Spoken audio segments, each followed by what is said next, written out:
Hi, welcome to Principles of Economics Macro. We have a new edition this semester, the 10th edition of Mankiw's Principles of Economics. As you know, we will be covering chapters 24 through 33. This is a change in terms of the chapter numbers.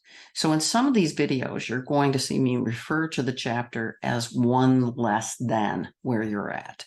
And I did this because time was really closing in on me. And I am re-recording some of the videos that I think need to be updated in terms of the content. So bear with me, but do look at whatever follows the chapter numbers. So if I'm talking about chapter 24, when in fact it's 25, but as long as it's consumer price index, it's going to be the same. So I appreciate your understanding and patience on this as I work to get all of these videos updated. And thank you, and I hope you enjoy. As always, please don't hesitate to contact me via the email and Canvas if you have any questions. Welcome, and please let me know if you need any help. Thanks. And welcome to Chapter 24, Learning Objective 4. In this particular learning objective, we're going to take a look at the difference between the GDP deflator and the consumer price index. As you saw in the introduction, it really is a matter of how some different goods and services are treated. So I'm going to go ahead and share my screen with you. And again, what we're looking at is we're going to take a look at, identify if it will impact and how it will impact the GDP deflator or the consumer price index. So if you want to click on the hyperlink, this will take you to the St. Louis Fed, and it'll take a look at the GDP deflator and the consumer price index. So this shows the consumer price index, and the lighter it is, the less inflation that we have, the darker it is, the greater the inflation. So you can see some of the areas that we saw in 2013 as having greater inflation. The map would look different today. We would have actually more areas in the darker.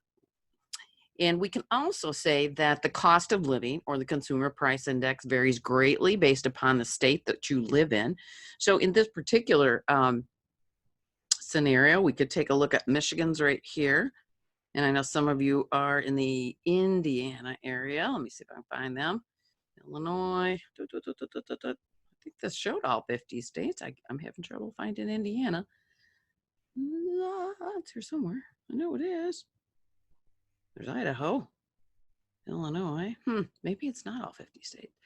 But this kind of shows the cost of living index as we look at different areas. And as you can see, California, very high, as is DC, New York.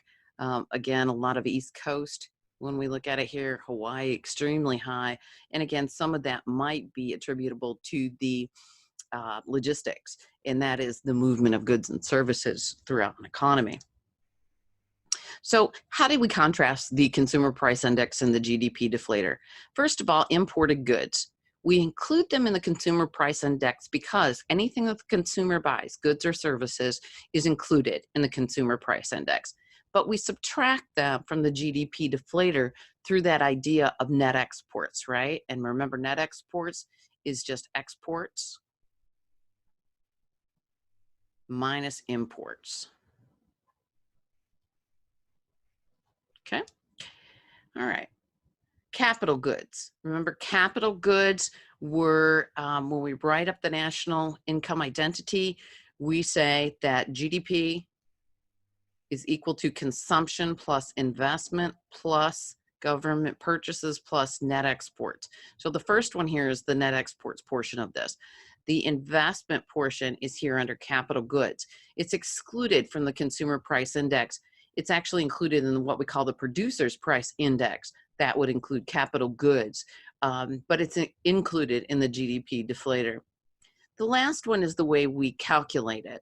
So remember, in the consumer price index, we fixed the quantity was constant in the base. In the GDP deflator, price is constant in the base. So the actual calculation of the two is a bit different. So let's go ahead and try our hand at these.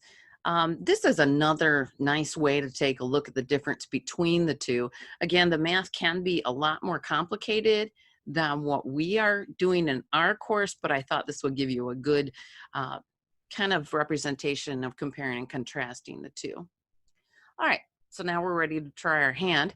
So in each of the scenario, determine the effects on the CPI and then the effects on the GDP deflator. So just to remember, in the GDP deflator, we want to think about the national income accounts. We want to think about, in the GDP deflator, it's based upon GDP, which is equal to consumption plus investment plus government expenditures plus net exports. And that is, again, the exports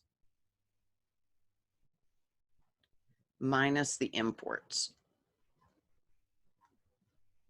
Okay, so Starbucks increases the price of Frappuccinos. Let's do the CPI first. Because consumers are purchasing these, what's going to happen is the CPI is going to go up. And because it is consumption under GDP, the GDP will also increase as well. Okay. All right. The next one. Caterpillar raises the price of the industrial tractors it manufactures at its Illinois factory. So Caterpillar is earth moving equipment. That would be an investment.